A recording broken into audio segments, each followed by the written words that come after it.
Happy Sunday, Bayang Karista, Grand Copa de Manila. Gaganap po sa Malbar. At ang start time natin, alas 2 ng hapon. Siguro, yun, yung mga gustong pumunta ng Malbar, nakapag-register na. I'm sure naman, magkakaroon naman talaga yan. Dahil nga Grand Copa de Manila. Huwag yung i-miss out yan. Talagang napakagandang karera yan. Meron tayong 10 races, no? Na maganda yung lineup talaga. Super ganda ng lineup. Ang imported, special invitation, lahat na imported na alam nating mga galing nandyan. So, sila Sherbet Mountain, si Manadura lang ang wala, no? Dahil baka hinahanda sa Eduardo Cup. Yan, start na tayo. Bayang Karista, isang rating-based class 5, 11 to 15 points split group.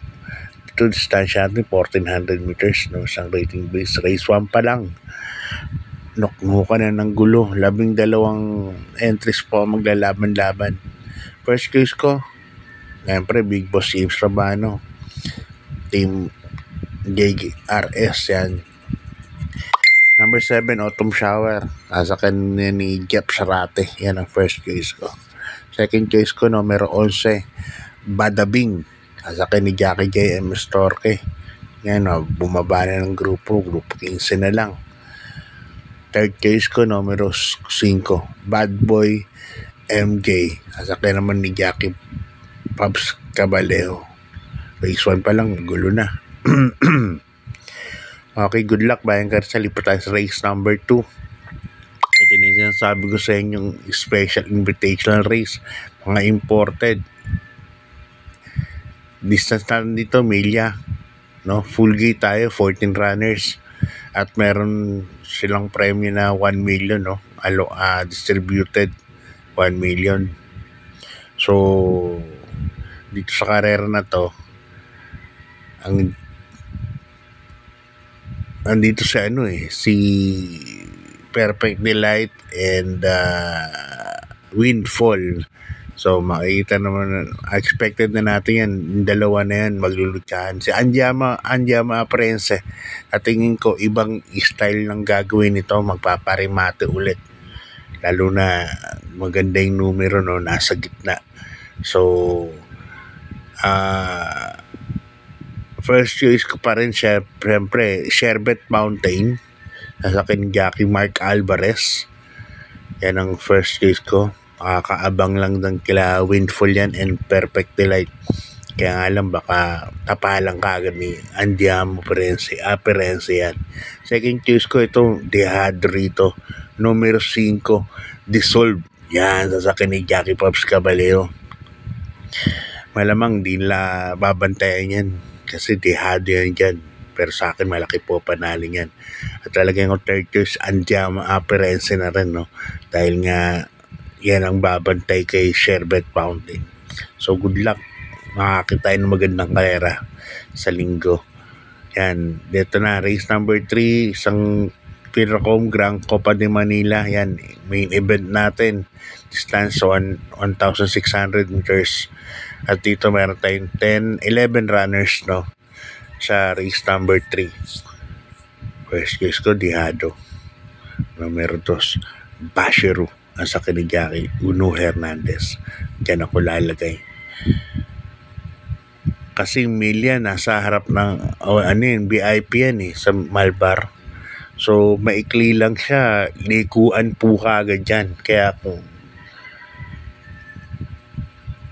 kung maano ni Uno yan, ma-advantage sa kanya yan, si Basheru. Kaya yan ang first case ko. Second case ko lang si Jungkook, no? Kelvin Biabobo. Sana umaraw. Dahil pag umaraw yan, malaking-malaki panaling yan. Pero pagkalusak, ayun lang naman sa balita yan, hindi pa naman kumpirmado. Pero tinignan ko na rin history, parang ganun. Pagka umuulan, medyo hindi maganda yung tinatakbo niyan. Alagyan ko ng third choice. Ito maganda yung sayo nakaraan. Numero 6, Easy Does It. Sa akin ni Jackie Ace Aguila.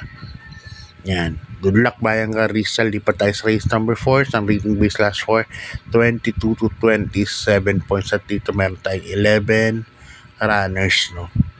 First case ko, numero 9, Guerrero Warriors. Sarate na sasakay ay JT Sarate. Segundo yan kay Club Habana, inabot lang yan. Samantalang ginawa ni Club Habana nakaraan, 25 ang dating, no? Kala Central Luzon, Big Battle, and Diamond, ano yan? Hindi naman. Sino ba yung Diamond Star, no? 25 din nating ni Club Habana. Kaya inabot sila nung. Ngayon, tingin ko wala namang ganung remate. Anyway, si Guerrero Warriors kasi pwedeng isunod yan eh. Kaya flexible na kabayo. Kaya yan ang first case. So, second case ko, veterano. At third case ko, yung numero 7. Okay, good luck. Bayan ka na sa lipat tayo sa race number 5. Isang rating base class 3 and 4. Merge 34 to 46 points merge. At ito meron tayong 8 runners, no? Yan. Puro imported din halos. Si Way lang yata ang hindi imported dito. Lahat, at saka secretary, lahat na sila imported. Ito parang, kumbaga sa dati division, parang division 2 na imported, parang gano'n. First case ko rito, numero 3. Kabahay ng Bell Racing. Numero 3, Paddington, sasakyan ni Jackie KB Hernandez. Although nakaraang 28 lang yan. Pero sa US, palaging nananalo yan.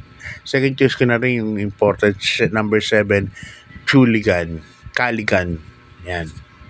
Good luck, bayan kayo sa lipat sa race number 6, ang rating base last 4. 16 points to 21 points. At dito meron tayong 11 runners. First case ko rito, Basket of Gold. Yan, sasakay ni Jackie sa Esparre Jr. Nung nakaraan, ng June 8, ganda ng panalo niyan, yung Basket of Gold. Hindi pa siya nauna, sinunod lang sa segundo. Pero ganda ng panalo, grabe, impresibo. Kaya yan ang first case ko. Ang sa tingin ko lang tatalo, tingin ko rito, numero 5, Feel the Burn, nasa akin ni Jackie Apoy Asuncion. Nanalo nakaraan to, ikli lang distansya, 1-2. Ngayon 1400 na. Kaya 4 and 5 lang ako para sa race number 6. Good luck, bayan ka rin sa lipat sa race number 7. Isang rating base class 4, 28 points to 33 points split group. At dito meron tayong 10 runners, no? Actually, magandang laban nito, no? Race number 7 ang first case ko. Dito ay kay Senyor Patrick Uy. Numero 9, Deputy Miskip sa kanil Pau Buse. Nanalo to last race. Galing ng panalo, no? Parang dinaanan lang yung bandera nun eh. Si Gamer Winner.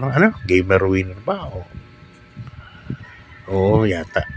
Yan ang tinalo yan, Deputy Miskip. Actually, si Bright Tree, tinalo niya rin sa datingan nung time na yun. Ngayon, tatingin ko si Bright Tree, panlaban na rin. Kaya siya ang second choice ko, lalo na Mark Alvarez pa. Nakaraan, ganda ng tinakbo kay Hey Jojo niyan. Kaya dyan, 9 and 1 po ang pili ko para sa race number 7. Di pa tayo sa race number 8, bayan ka rin sa rating base last 5 points. Ito mga placers, no? Dito, full gate tayo, 14 runners. First case ko rito, numero 5, California King, yan sa kanila kay Allison Pabiling. Ito, kung nasa labas ang numero, susuluhin ko na to. Ang problema nito, nasa loob. Baka masalto lang. Pero, tingin ko opinion ko, si California King ang pinaka magaling ngayon sa 5. No? Pinaka magaling. Kasi may 1.29 sa 1400 eh. Wala pa makagawa yung team ko. Second choice ko na 9, Hero Style 96. Ito mga protection ko. Hero Style 96. And third case, numero 6, Sirin Nagar. Nasa kay Jackie Boji Henson. Pero sa akin, baka saluhin ko na yung California King. Okay, good luck Bayang Rizal. Lipat sa penultimate race number 9 sa rating base class 5, 11 points, 15 points, split group. At dito meron tayong 13 runners, no? First case ko, numero 11, Distant Thunder, kay Boss Hector Propeta. At sa kay ni Jackie Saddam Pilapin, maganda yung numero niya. Diyan ako lalagay, first case ko. Second case ko, numero 2, Gold Digger with Mount Pia Payungan. Yan, sa kay ni Jackie Alvin Guse. Kay Senyor Patrick Uy naman yan. At lalagyan ko ng third case, numero 12, Batang Kangkalu, ayos ang pabilik. Ito, makakapesta rin kaagad to. Good luck Bayang Rizal. Lipat tayo sa last and final race number 10, Pilcom rating base last 5, 6 points to 10 points split group. At dito meron tayong 13 runners po ulit, no? Yan, ito magandang laban to. Pero first case ko, Dihado, kabayan nila Boss Joy and Ma'am Renzel Torres. Number 9, Beat and Fabulous sa kay ni Jackie Saddam Pilapil. Yan, pabenas kay Saddam nakaraan nung June 8. Maganda tinakbo niya ni Beat and Fabulous. Sobrang bigat lang talaga ng laban. Pero sa tingin ko ngayon medyo nakahanap na ng magandang grupo, no? Kaya para sa akin, malaki po ang panalo niyan. Second choice ko, numero 12, Danius San. Nasa kanya Christian Elad Binko na segundo to nakaraan kaya lakas na sinigunduhan yan. Okay, 14. Tapos third choice ko na rin yung numero 2, Destiny and Ayuda, paglobas na aparato. Okay, hanggang dito lang. Kita-kits tayo sa Malbar. God bless po at maraming salamat po.